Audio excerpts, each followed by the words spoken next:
लोग जानते हैं कि मकर संक्रांति के दिन खिचड़ी क्यों बनाई जाती है? जब बात जैसी सौम्यता व्यक्ति के अंदर आ जाती है तो वह भगवान को प्रिय बन जाता है। पुण्यकाल और एक महापुण्यकाल होता है, तो ये दोनों क्या होते हैं? पुण्यकाल जो रहेगा वो 15 जनवरी को प्रातः 9:15 तक रहने वाला है। 15 तारीख का जो दिन है वो मकर संक्रांति के लिए श्रेष्ठ माना है।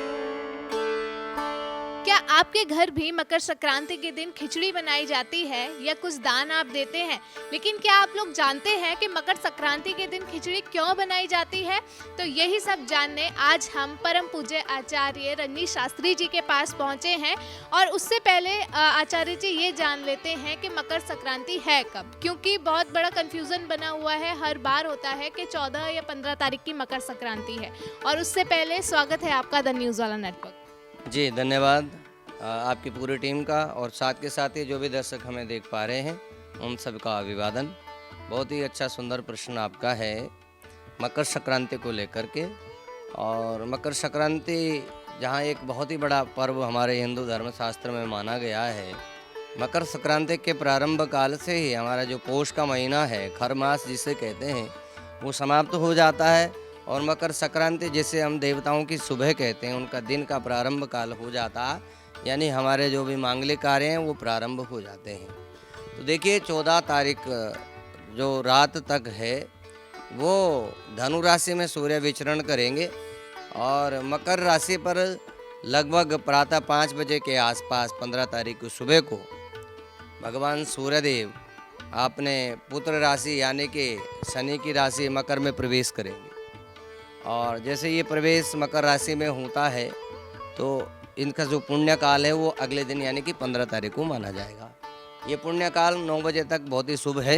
इस पुण्य काल के अंदर आपको सरोवर में, गंगा में या कहीं भी ऐसे पवित्र स्थान पर आपको स्नान करने का, स्नान में तिल आदि डालने से जो स्नान करता है घाटों पर जा कर के या गंगा के किनारे जा कर के दान आदि करता है, निश्चित रूप से वो आत्म कल्याणक तो है ही है, साथ के साथ परलौकिक कर्म के लिए ये श्रेष्ठ कार्य है और हमें करना चाहिए।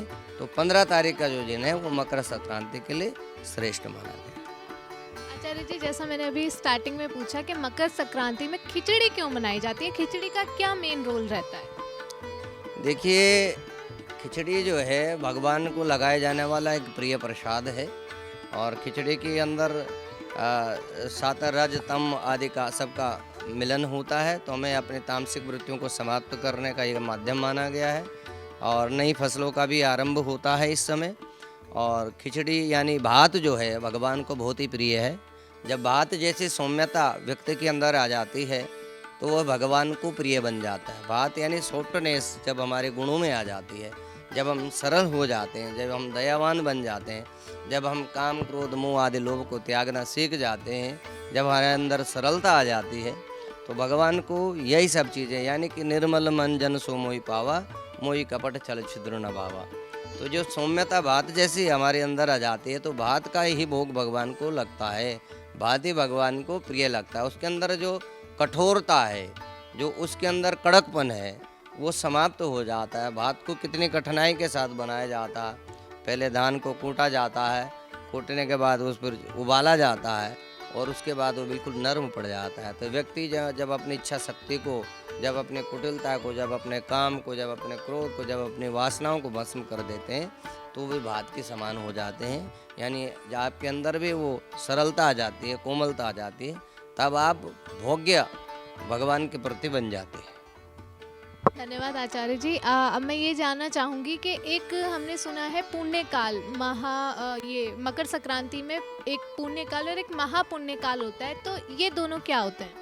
पुण्यकाल के अंदर एक तो स्नान करने का बड़ा महत्व होता है। जो पुण्यकाल जिसमें आप पुण्य अर्जित कर सकते हैं, तो वो पुण्यकाल जो रहेगा इस बार, वो पुण्यकाल जो रहेगा वो 15 जनवरी को प्रातः 9:15 बजे तक रहने वाला है। उस पुण्यकाल के अंदर यदि आप, हम लोग तो हरिद्वार जैसे तीर्थ में रह ही रहे हैं, तो ऐसे तीर्थ स्थान पर जा कर के आप स्नान आदि कराने के बाद अपने पितरों के प्रति जो भी आपकी श्रद्धा हो उनके प्रति कोई दान पुण्य आदि करने के बाद, और अन्य कोई गरीब आदि में भी आप दान आदि कर सकते हैं, ब्राह्मणों को भी प्रसन्न कर सकते हैं। तो उस पुण्य काल के दौरान जो भी आप कार्य करते हैं तो वो सर्वाधिक आपको अच्छे फल की प्राप्ति देता है। इसलिए पुण्य काल का अपना ही महत्व होता है कि हम ये विचार करते हैं, जैसे संक्रांति रात्रि काल में 14 तारीख की रात्रि में धनु राशि से मकर राशि में भगवान प्रवेश कर रहे हैं, तो उसका पुण्य काल अगले दिन ही माना जाएगा, ना कि 14 तारीख को माना जाएगा। इसलिए संक्रांति का जो पुण्य काल है वो 15 तारीख में मान्य है। आचार्य जी, मकर संक्रांति के दिन हम क्या दान करें कि उससे शुभ फल हमें प्राप्त हो? मकर संक्रांति में तो ये सबसे पहले खिचड़ी तो आपने बताई है, खिचड़ी को तो सर्वश्रेष्ठ माना ही गया है। इसके साथ आप अपने स्नान में तिल आदि डालते हैं। अगर आप कहीं सरोवर पे या आप तीर्थों पे नहीं जा सकते, घर में ही गंगा जल आप अपने जल में डाल करके उससे स्नान करने के बाद उसमें कंबल आदि, आप इस समय सर्दी का मौसम है, कंबल आदि का दान करने का महत्व है, तिलों का दान करने का महत्व है। और भी आप यथाशक्ति जो भी आप दान आदि कर सकते हैं, जो भी आप अपना धर्म कर सकते हैं इस समय, उसका आपको लाभ होता है। घाटों पर दीप दान भी आप कर सकते हैं। तो ये जो समय रहता है मकर संक्रांति को, एक बहुत ही ऋतु परिवर्तन का भी समय होता है और सूर्यदेव अपने पुत्र की राशि में विराजमान हो जाते हैं। तो ये मकर अर्थात जब मकर राशि में सूर्य आते हैं तो उसे ही मकर संक्रांति कहा जाता है। मकरेणी पर्व होता है। मकरेणी मेला उत्तराखंड के बहुत जगहों पर मनाया जाता है। तो ये सर्वश्रेष्ठ दिन होता है और इससे हम ये भी कह सकते हैं कि देवताओं के दिन का जो प्रारंभ है, उनके 6 महीने का जो है वो रात्रि रहती है और जब मकर में सूर्य आते हैं तो 6 महीने जो मनुष्य का होता है वो देवताओं का एक दिन होता है।